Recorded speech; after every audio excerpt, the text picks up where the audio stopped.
우리가 사용하는 용어 중에 무게중심이라는 말이 있습니다. 수학과 물리학에서 자주 사용하는 말인데요. 물체가 지닌 무게의 중심점이 있거나 물체가 균형을 이룰 수 있는 내부의 한 점을 무게중심이라고 합니다. 그래서 모든 물체에는 이 무게중심이 있습니다. 그런데 신비롭게도 우리 인체에도 무게중심이라는 것이 있다고 합니다. 건강한 사람은 가만히 있을 때 무게중심이 이 배꼽에 있다라고 합니다. 그런데 몸이 움직이게 되면 우리 몸이 무게중심을 이동을 시켜서 우리가 넘어지지 않도록 한다라는 것이죠. 하나님께서 정말 신비롭게 우리의 몸을 이렇게 창조하셨습니다.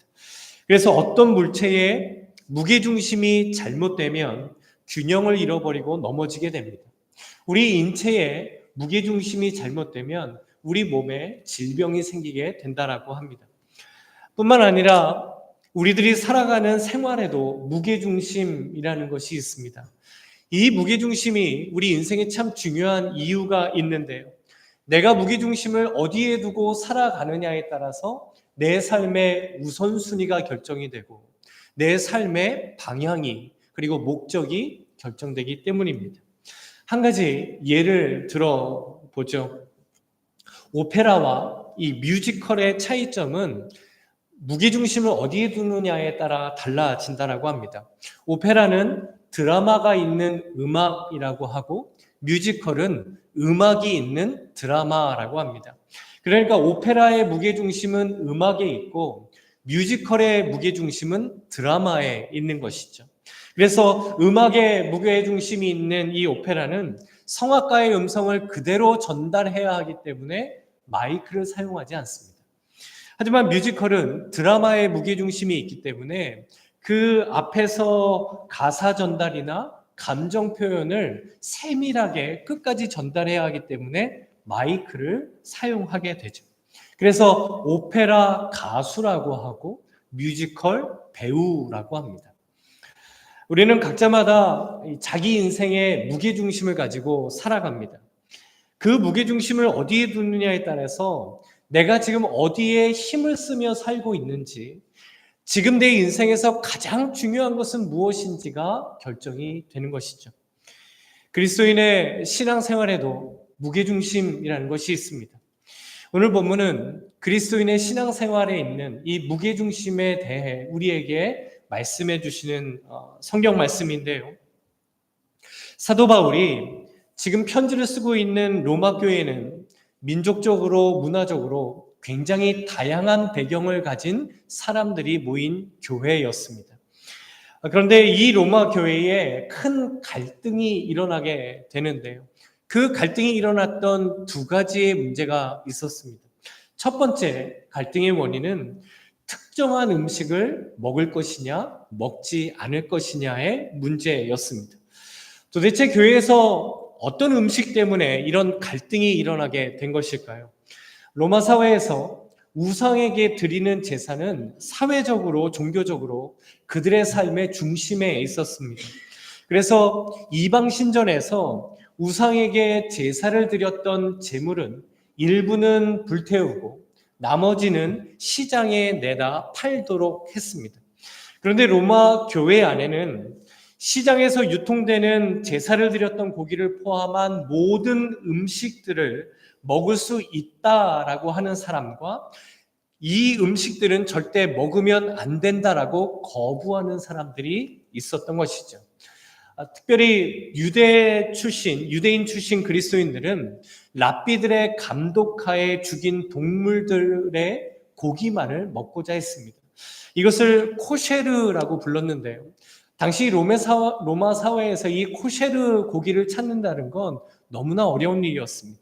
그래서 그 고기를 못 찾으니 나는 채소만 먹겠다라고 주장을 했던 사람들이 있었죠.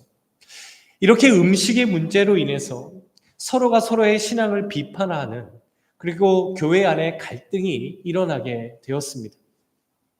그리고 두 번째 로마 교회 안에 있었던 갈등의 원인은 절기 준수의 문제였습니다. 교회 안에서 유대 전통적인 특정한 절기와 또 유대 전통적인 특정한 날을 우리가 반드시 지켜야 한다라고 주장하는 사람들이 있었죠.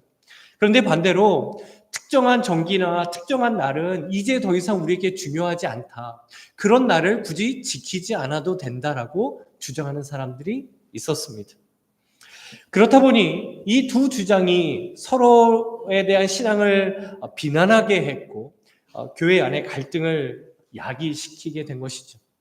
그리고 이 두 가지 문제에 대한 바울의 답변이 오늘 본문의 말씀입니다. 6절 말씀에 보시면 사도 바울이 이렇게 대답을 해줍니다. 나를 중히 여기는 자도 주를 위하여 중히 여기고 먹는 자도 주를 위하여 먹으니 이는 하나님께 감사하며 먹지 않는 자도 주를 위하여 먹지 아니하며 하나님께 감사하느니라. 로마 교인들에게 지금 중요했던 것은 먹을 수 있느냐 없느냐, 그 날을 지킬 것이냐 지키지 않을 것이냐, 이 문제였습니다. 그런데 지금 바울은 너희들이 음식을 먹을 것이냐 말 것이냐, 나를 지킬 거냐 말 거냐, 이것이 중요한 것이 아니라 너희들에겐 더 중요한 것이 있는데 그것은 바로 주를 위하여라고 하는 것입니다. 지금 음식의 문제와 절기의 문제 때문에 교회 안에 갈등이 생겼어요. 하나님께서 한 가족으로 만들어주신 성도 안에서 서로가 서로를 비난하는 일들이 생겨났습니다. 그러나 바울은 신앙생활에서 가장 중요한 것은 그런 음식이나 그런 절기가 아니라 주를 위하여 할 것이냐, 주를 위하여 하지 말 것이냐, 바로 이것이라고 전해주는 겁니다. 이것이 무엇을 의미하는 것일까요? 성도와 교회의 무게중심은 바로 예수 그리스도가 되신다는 겁니다. 성도와 교회에게 가장 본질적이고 가장 중요한 것은 바로 주를 위하여라는 것이죠. 예수님이 가장 중요하고 예수님이 가장 우선이고 예수님이 원하시는 것을 내가 원하는 것, 이것이 바로 주를 위하여라는 것입니다.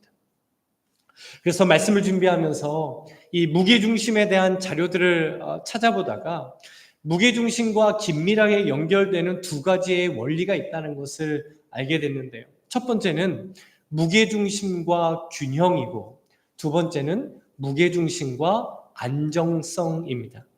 그래서 예수 그리스도가 우리의 삶의 무게중심이 되실 때 우리 신앙생활에 실제로 어떤 일이 일어났는지 이 두 가지의 원리를 통해 함께 살펴보도록 하겠습니다. 첫 번째로 예수 그리스도가 우리 신앙생활의 무게중심이 되실 때 신앙의 균형이 우리에게 생기게 됩니다. 다시 한번 6절 말씀을 보시면 나를 중히 여기는 자도 주를 위하여 중히 여기고 먹는 자도 주를 위하여 먹으니 이는 하나님께 감사하며 먹지 않는 자도 주를 위하여 먹지 아니하며 하나님께 감사하느니라. 바울은 로마 교회의 교인들에게 먹을 것인가 말 것인가 어떤 판단을 전하는 것이 아닙니다. 그러면서 너희들이 주를 위하여 먹고 너희들이 주를 위하여 먹지 말라라고 합니다. 당연히 로마 교회의 교인들이 바라고 원하던 그런 대답은 아니었습니다. 바울은 신앙생활의 무게중심이 음식이나 절기가 될 수 없다라는 것이죠. 그들이 하려고 하는 행동의 목적, 행동의 이유가 예수 그리스도가 되는 것, 이것이 가장 중요한 것이다라고 전하고 있습니다. 음식을 먹는 사람들, 그리고 절기를 지키지 않아도 된다라고 주장하는 사람들은요, 이런 게 뭐가 중요하냐, 꼭 이렇게까지 해야 되냐라고 하며 꼭 지켜야 할 거룩한 신앙생활을 잃어버릴 수 있었습니다. 반대로 음식을 먹지 않는 사람들, 절기를 지켜야 한다라고 주장했던 사람들은 나는 이렇게 신앙생활을 하는데 저 사람들은 왜 이렇게 안 하는가라고 하며 자신의 신앙의 우월성을 가지고 다른 성도들을 비난하고 정죄했던 것이죠. 하지만 무게중심이 정확히 이렇게 잡히게 되면 우리 신앙생활의 균형은 절대로 깨어질 수가 없습니다. 이것이 무게중심과 균형의 원리인데요. 이 원리가 우리 신앙생활에도 고스란히 드러나게 됩니다. 예수 그리스도가 우리의 신앙생활의 무게중심이 되면 우리 신앙생활은요, 균형을 유지합니다. 절대 우리 생활 가운데 균형이 깨어지지 않습니다. 그렇다면 균형 있는 신앙생활이란 어떤 신앙생활일까요? 우리 말씀을 통해 한번 확인해 보겠습니다. 신명기 5장 32절과 33절 말씀인데요. 이렇게 말씀해 주십니다.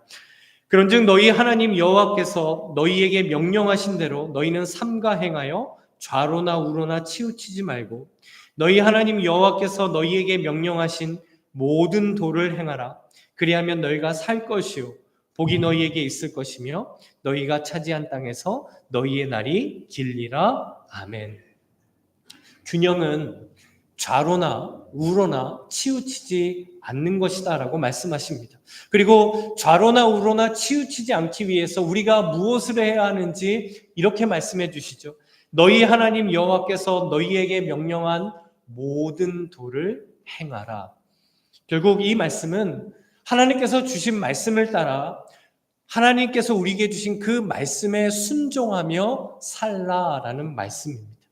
우리가 그 말씀을 따라 말씀에 순종할 때 우리의 신앙생활은 균형을 이루게 되죠. 결국 균형 있는 신앙생활이란 왼쪽에 무엇이 있든 오른쪽에 무엇이 있든 하나님의 말씀이 중심이 되는 삶을 가리키는 것입니다. 그런데 우리의 본성은요, 어떨까요? 내가 좋아하는 쪽으로 기울어지게 됩니다. 내가 확신하는 신념을 가진 쪽으로 우리는 기울어지거나 치우칠 수밖에 없습니다. 신앙생활에서도 내가 좋아하고 내가 원하고 나와 맞는 것에 우리는 의미를 부여하면서 마치 그것이 옳은 것처럼 판단하고 주장을 하게 될 때가 있죠. 그러나 예수님께서 우리의 무게중심이 되시면 우리는 무엇을 하든지 주를 위하여라는 성경적인 기준을 가지게 되는 것입니다. 그런데 내가 무게중심이 되면 어떻게 될까요? 이 신앙의 균형이 완전히 깨어지게 됩니다. 하나님의 말씀을 있는 그대로 받아들이기보다는 내 뜻대로, 내 편의에 맞도록, 나에게 편리한 대로 예수 그리스도라는 복음이 아니라 내가 만든 그 자기 복음을 가지고 살아가려고 하는 것이죠. 그러면 우리의 삶의 균형은 깨어질 수밖에 없습니다. 이렇게 되는 현상이요, 신앙생활의 균형이 깨어지는 것입니다. 경상도에 살던 이 초등학교 2학년 아이가요, 서울로 전학을 오게 됐습니다. 그런데 이 아이가 이제 서울에 오니까 너무 좋잖아요. 그래서 교실을 왔다 갔다 하면서 큰 소리로 복도에서 떠들었습니다. 그랬더니 그 서울 아이가 그 경상도 아이를 보면서 이렇게 얘기를 하는 거예요. 너 그렇게 복도에서 뛰어다니면 선생님한테 혼나. 그러면 안 돼. 라는 겁니다. 그 말을 듣고 경상도 아이가 맞나? 라고 했습니다. 그랬더니 서울 아이가 뭐라고 했을까요? 아니, 맞지는 않아. 그냥 혼날 뿐이야 라고 했습니다. 이 두 아이가 친해졌어요. 그래서 목욕탕에 갔습니다. 그래서 이 서울 아이가 경상도 아이에게 저기 아저씨 보이지? 저 아저씨 때를 정말 잘 밀어. 그러니까 경상도 아이가 그렇나? 라고 했습니다. 서울 아이가 뭐라 그랬을까요? 아니, 긁지는 않아. 그냥 미는 뿐이야 라는 겁니다. 이 두 아이가 이제 어디를 놀러 가려고요. 서울 지하철을 처음 탔습니다. 그래서 서로 막 재밌게 이야기를 하는데요. 옆에 있던 그 또래 초등학생 아이들이 이 아이들을 가만히 보다가 갑자기 그 경상도 아이에게 너무 시끄러운데 좀 조용히 좀 해주세요 라고 했습니다. 그때 이 경상도 아이가 뭐라고 했냐면 이기다 니끼가 라고 했습니다. 그때 이 서울 아이들이 뭐라고 했을까요? 자기네들끼리 막 수근거리면서 이렇게 얘기하는 겁니다. 거봐, 일본 사람 맞잖아 라는 겁니다. 이기다 니끼가 이게 다 너희 거냐 이런 거잖아요. 그렇죠? 같은 뜻인데 참 알아듣기 힘들었습니다. 의사소통이 안 되는 것이죠. 하나님과 의사소통이 되지 않는 생활이 신앙생활의 균형이 깨어진 생활입니다. 그러나 하나님께서 예수님께서 내 삶의 무게중심이 되시면 하나님과 나의 의사소통은 원활해지게 됩니다. 하나님께서 나에게 무엇을 원하시는지 말씀하시는지 내가 분명하게 깨닫게 됩니다. 지금 나를 향하신 하나님의 뜻이 무엇인지를 내가 알게 됩니다. 지금 나의 상황과 여건 가운데 하나님께서 나를 어떻게 인도해 가고 계시는지에 대한 확신을 가질 수 있게 됩니다. 물론 때로는 하나님의 뜻이 잘 깨달아지지 않고 하나님이 잘 보이지 않을 때도 있습니다. 그러나 그때에도 예수님께서 우리의 무게중심이 되시면 우리는 하나님의 뜻이 이루어질 것을 확신하고 하나님께서 역사해 주실 것을 소망하면서 기대하고 인내할 수 있는 것이죠.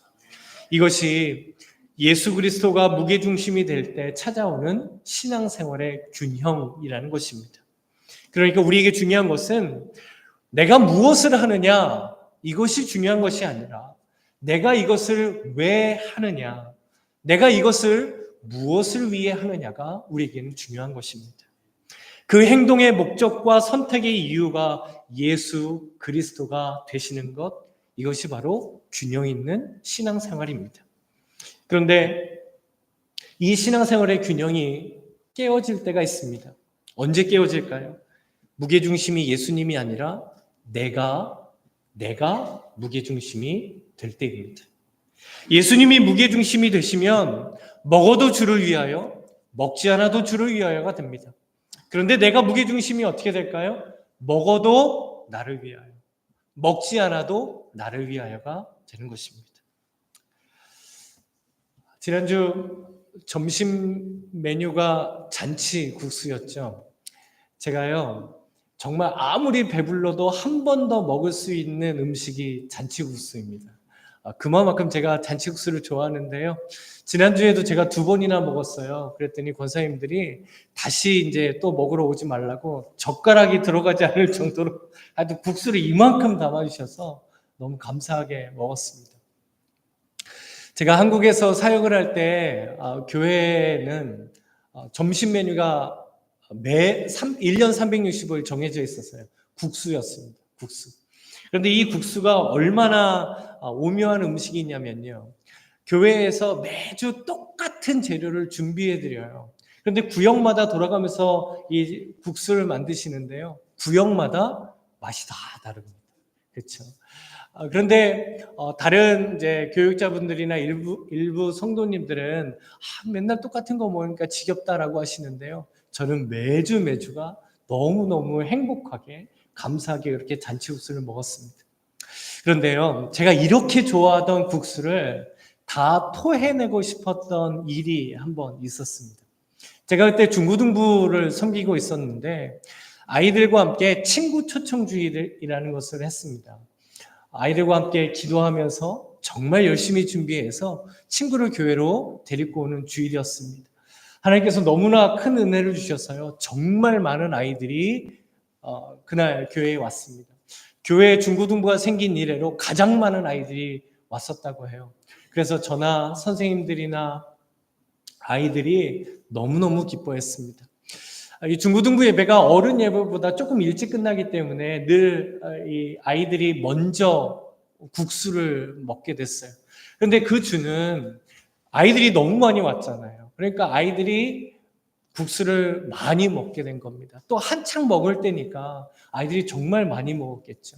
그런데 문제는 이제 어른들이 예배를 마치고 식사를 해야 되는데 애들이 너무 많이 먹어버려서 국수 양이 모자랐던 겁니다. 그런데 그 식당 쪽에서 갑자기 큰 소리가 나는 거예요. 그래서 무슨 일인가 하고 가봤더니 한 권사님이 식사하시는 분들을 향해서 얼굴이 울그락불그락 하시면서 이렇게 소리를 치고 계시는 겁니다. 아니, 교회에 처음 온 애들만 중요하냐? 그러면 나는 중요한 거 아니냐? 아니, 어른들 먹을 국수를 남겨놔야지 애들한테 다 주면 어떻게 하냐? 라는 것입니다. 그러니까 준비하시던 분들이 금방 삶아서 해드릴 테니까 조금만 기다리냐고. 아니, 배고픈데 어떻게 기다리냐고. 얼굴 울그락불그락 하시면서 그냥 가버리셨습니다. 근데 그 얘기를 제가 옆에서 듣는데요. 제가 정말 국수를 다 토해내고 싶더라고요. 왜 그러냐면 그날도 역시 제가 국수를 2그릇 먹었거든요. 근데 정말 가슴이 아팠던 건요. 그 권사님의 얘기를 중고등부 아이들이 들었다는 겁니다. 교회 처음 나온 아이들이 그 이야기를 들었다는 것이죠. 먹어도 주를 위하여 먹으니 감사한 것 아니겠습니까? 먹지 않아도 주를 위하여 먹지 않으니 감사한 것 아닐까요? 아이들이 이렇게 많이 교회에 왔구나. 그 자체만으로도 너무나 기쁜 일 아니었겠습니까? 성도와 교회는 무엇을 하든지 주님을 위하여 할 때 신앙의 균형이라는 능력을 가지게 됩니다. 그래서 우리가 개인적으로든 우리 교회 공동체적으로든 습관처럼 점검해야 하는 것이 있습니다.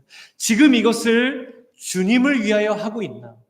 우리는 이것을 정말 주님을 위하여 하려고 하는 것인가? 라는 것입니다. 주님 안에 사랑하는 성도 여러분, 지금 우리들의 무게중심은 어디에 있겠습니까? 예수 그리스도이겠습니까? 아니면 내가 무게중심이겠습니까? 무엇을 하든지 주를 위하여 하고 주를 위하여 하지 않는 무게중심을 가지고 살아가는 저와 성도님들 되시기를 간절히 소망합니다. 그래서 오직 예수 그리스도가 삶의 무게중심이 되는 우리의 가정이 되시고 일터가 되시고 우리 주송길 교회 되시기를 주님의 이름으로 간절히 소망합니다. 아멘. 그리고 두 번째로 예수 그리스도가 내 삶의 무게중심이 되실 때 우리는 삶의 안정성을 가지게 됩니다. 8절 말씀을 보시면 이렇게 말씀해 주시는데요. 우리 시간 함께 읽어보도록 하겠습니다. 우리 8절 함께 읽죠.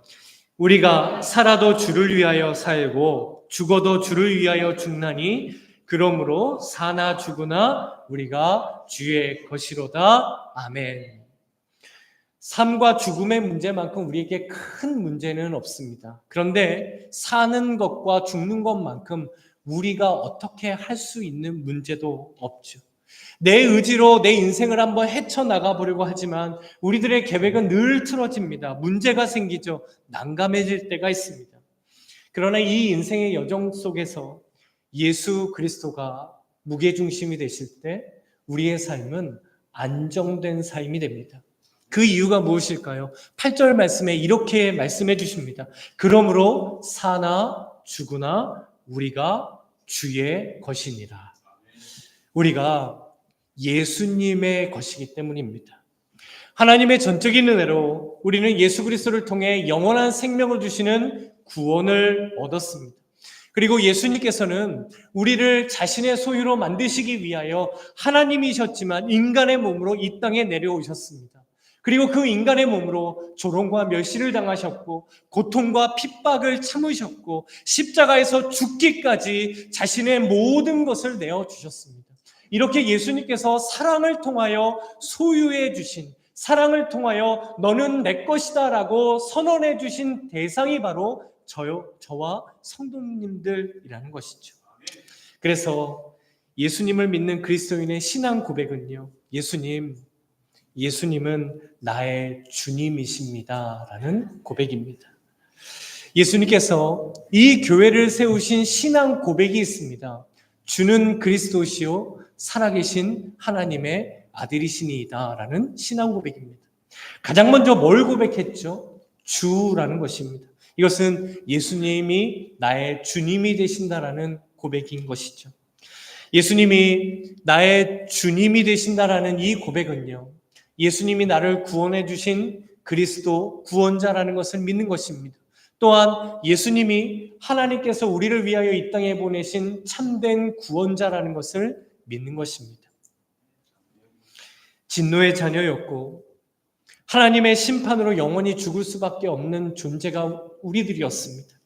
그런데 예수님께서 그 죄인된 우리들을 위하여 십자가에서 죽으셨고 영원한 생명을 얻게 하셨고 하나님 나라의 백성, 하나님의 사랑스러운 자녀로 삼아주신 줄로 믿습니다. 우리에게 이 믿음이 있다면 예수님께서 내 삶의 주님이라는 것도 믿고 또 우리는 실제로 그렇게 살아가는 그리스도인이 되어야 할 줄로 믿습니다. 그래서 우리 예수님이 우리의 모든 생활의 무게중심이 되시는 것은 예수님이 내 삶의 주님이라는 것을 고백하며 인정하며 사는 것입니다. 그래서 살아도 주를 위하여 사는 신앙, 죽어도 주를 위하여 죽는 신앙은 다른 것이 아닙니다. 다른 어떤 거창한 것들이 아닙니다. 예수님이 저의 진정한 주인 되십니다. 예수님을 나의 주님으로 고백하며 살기 원합니다. 바로 이것이죠.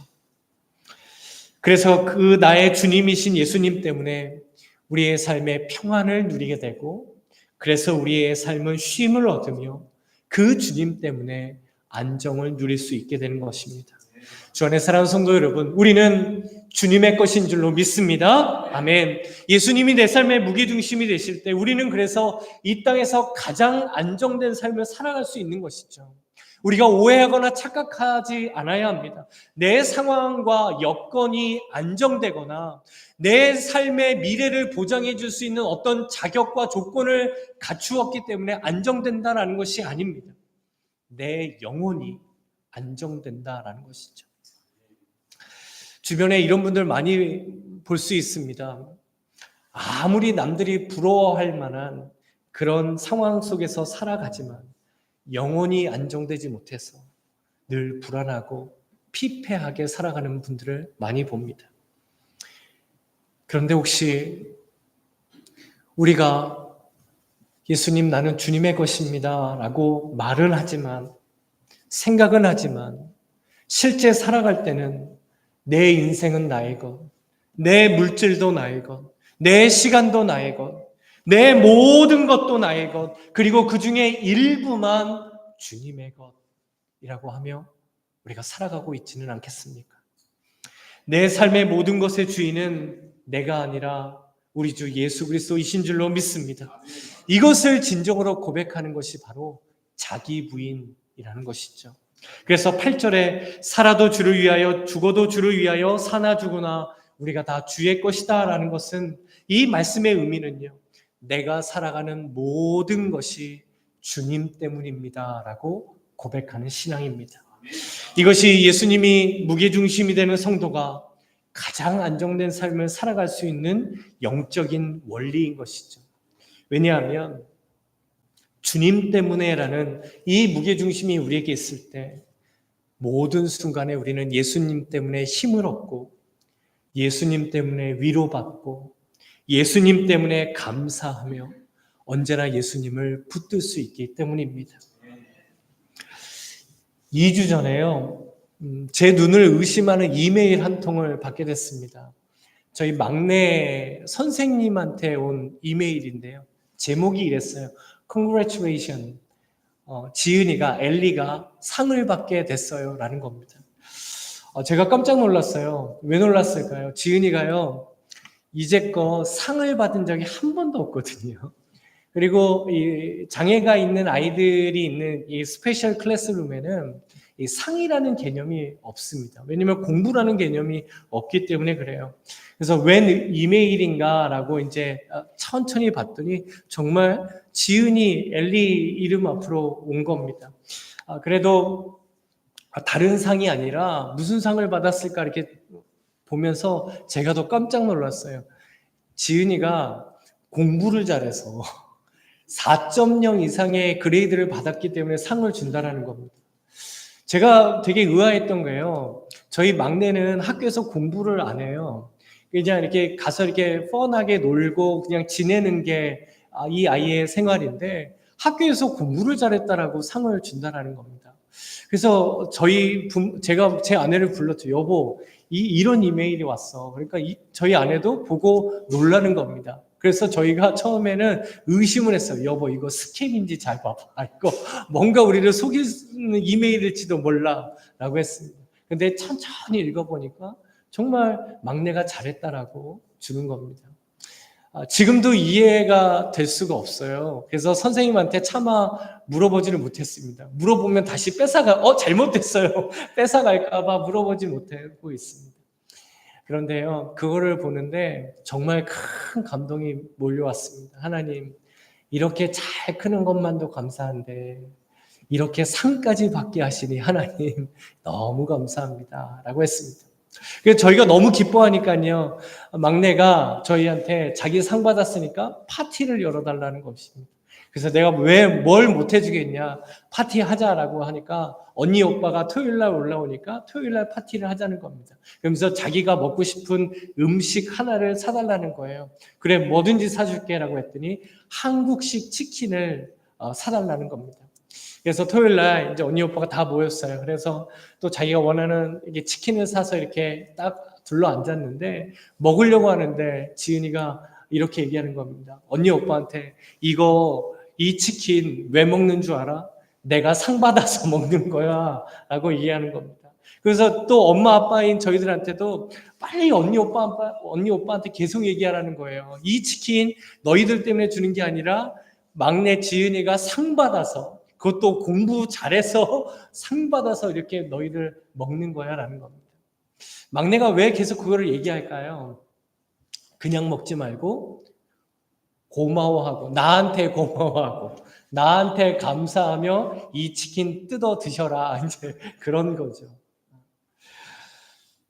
이 장면이요, 오늘 말씀을 준비하는 동안 내내 저에게서 떠나지를 않았습니다. 왜냐하면 내가 사는 모든 건 역시 주님 때문이고, 주님 때문에 누리는 것이고, 주님 때문에 내가 얻으며 사는 것이기 때문이었습니다. 예수님이 나의 주님이시기에 내가 사는 모든 것이 주님 때문인 줄로 믿습니다.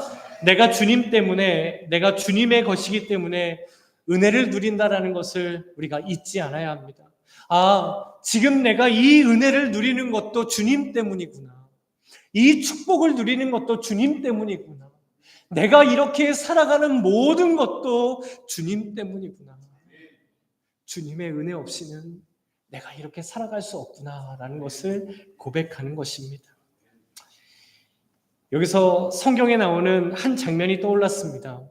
오병이어 사건 이후에 제자들이 먼저 갈릴리 바다로 배를 타고 나가죠. 내 목숨에 위협을 당할 정도로 큰 풍랑이 몰아닥칩니다. 제자들은 너무나 두려웠습니다. 그때 예수님께서 그 제자들을 찾아오시죠. 그런데 이 사건의 가장 중요한 것은 제자들이 언제 안심하게 되었느냐라는 시점입니다. 폭풍이 잠잠해지고 나서 제자들이 안심했을까요? 아닙니다. 제자들이 폭풍 때문에 두려움에 빠져 있을 때 예수님을 보자마자 유령이다라고 더 크게 두려워했습니다. 그런데 그때 예수님께서 제자들을 향해 이렇게 말씀해 주시죠. 마태복음 14장 27절에 보면 예수께서 즉시 이르시되 안심하라, 나니 두려워하지 말라. 예수님은 폭풍이 잠잠케 된 것 때문에 너희들이 안심해라, 이렇게 말씀하시지 않아요. 제자들이요, 예수님께서 폭풍을 잠잠하게 하시고 난 다음에야 안심할 수 있었다라고 성경에서 말씀하시지 않습니다. 예수님이 함께 하신다라는 그 사실로 예수님께서는 나니 안심하라라고 말씀하십니다. 제자들은 자신들과 함께 계신 그 예수님 때문에 안심하게 된 것이지, 자신들을 두려워하게 하는 그 풍랑의 문제가 사라졌기 때문에 안심하게 된 것이 아니라는 것입니다. 예수님께서 우리의 삶에 들어오시면 예수님 때문에 안심하게 되는 은혜를 누리게 하십니다. 그래서 삶의 무게중심이 되시는 예수님을 통해 우리의 삶이 안정되는 근거를 본문 9절에서 이렇게 말씀해 주십니다. 이를 위하여 그리스도께서 죽었다가 다시 살아나셨으니 곧 죽은 자와 산 자의 주가 되려 하심이라. 아멘. 우리가 살았을 때에도 예수님이 우리의 삶의 주인이 되십니다. 그러나 우리가 죽어서도 예수님이 우리의 삶의 주님이 되신다라고 말씀하시죠. 그것을 위해 부활을 보여주셨습니다. 이 의미가 무엇일까요? 살아도 우리는 주님의 것이요, 죽어도 우리는 영원한 생명으로 우리 하나님과 함께 살아갈 예수님께서 우리를 위하여 예비하신 그 천국에서 우리가 주님의 것으로 살아가게 하실 것을 주님께서는 부활을 통하여 우리에게 보여주셨던 것입니다. 이 믿음을 가지고 사는 것이 바로 예수님이 무게중심이 되는 신앙생활입니다. 우리 생활 가운데 무게중심이라는 것을 가장 손쉽게 볼 수 있는 것이 모빌이라는 것입니다.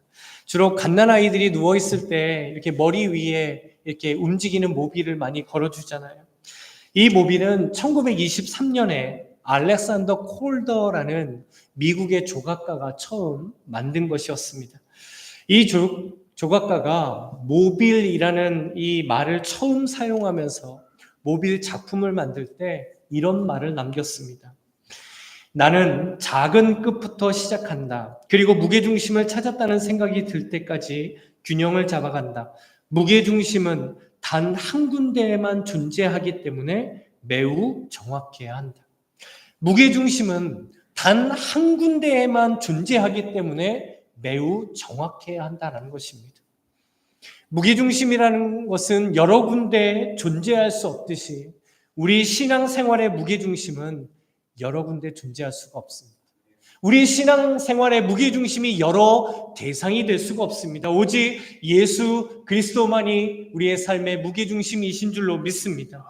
이 조각가의 말처럼요, 무게중심이 매우 정확해야 합니다. 우리 신앙생활에 예수 그리스도라는 무게중심 역시 매우 정확해야 합니다. 무게중심이 비슷해졌다라고 균형이 잡히거나 안정적이 되는 것이 결코 아닙니다. 정확하게 무게중심이 잡혀야지만 모빌은 균형이 있고 안정성이 생기게 되죠. 우리 신앙생활도 그렇습니다. 예수 그리스도라는 무게중심이 정확히 잡힐 때 우리 신앙생활은 균형을 유지하게 되고 주님 안에서 평안과 안정을 누리게 될 수 있는 것이죠.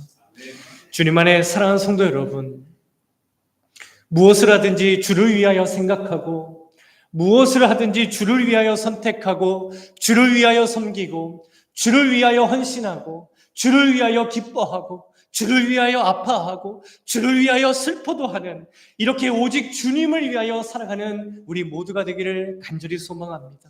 그래서 일을 해도 주를 위하여, 밥을 먹어도 주를 위하여, 무엇을 해도 주를 위하여, 예배 가운데 찬양을 해도 주를 위하여, 기도를 해도 주를 위하여, 우리 이 교회 가운데 행하는 모든 것들도 주를 위하여, 하나님께서 우리 삶에 허락하신 그 모든 것들을 행하는 것도 주를 위하여, 이렇게 신앙생활하는 저와 성도님들 되시기를 주님의 이름으로 축복합니다.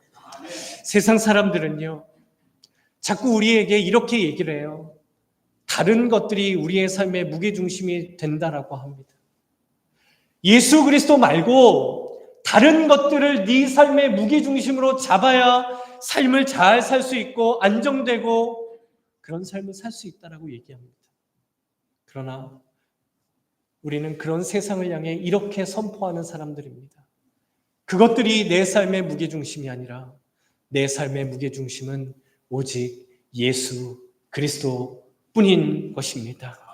혹시 지금 내 삶의 무게중심이 예수님에게서 비껴가 있다라면, 혹시 예수님이 아닌 다른 대상과 가치가 내 삶의 무게중심이 되고 있다라면, 이 시간 이 말씀을 통하여 우리의 무게중심이 매우 정확하게 예수 그리스도에게 맞춰지게 되기를 주님의 이름으로 간절히 소망합니다. 그래서 무엇을 하든지 주를 위하여 살아가는 저와 성도님들 되시고, 우리 가정의 무게중심이 예수 그리스도가 되며 일터 가운데에도 무게중심이 예수 그리스도가 되시기를 간절히 소망합니다. 그리고 주님의 핏값으로 세우신, 주님께서 죽기까지 너무나 사랑하신 우리 주손길 교회가 다른 것 그 어떤 것이 아니라 오직 예수 그리스도에게 우리의 무게중심을 두고 세워져 나아가는 주님의 몸된 우리 주손길 교회 되시기를 이 시간 주님의 이름으로 간절히 축원합니다. 아멘. 우리 말씀을